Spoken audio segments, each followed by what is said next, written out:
Hey everybody, it's Jimmy from the DIY and Digital, and I've got a quick preview of what's coming up this week and next week on my channel, plus a quick tip for you guys.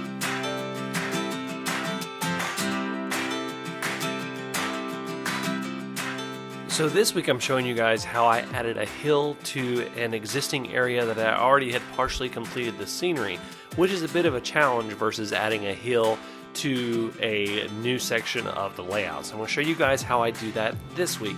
Then next week I'm showing you how I added a custom curved center to a grade crossing on my track using a little bit of styrene and a little bit of sandpaper. And it's a very simple and quick tutorial, but it definitely helps out, especially if you're like me and you use Kato Unitrack that doesn't have curved grade crossings. So that's what's coming up this week and next week. Now on to the quick tip. My tip this week is actually for people who are doing videos of their model railroad and uploading them to YouTube and want to get a little bit better. Remember the KISS method of making videos. Keep it simple, stupid.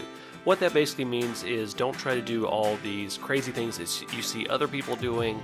Don't try to do something that you don't know how to do, that you don't know if it's going to turn out well. Try to do something simple and do it very, very well to start with. You can improve as it goes over time. Everyone does. But when you're starting out or you're trying to do something better, try to do something simple better. And that's my quick tip for this week.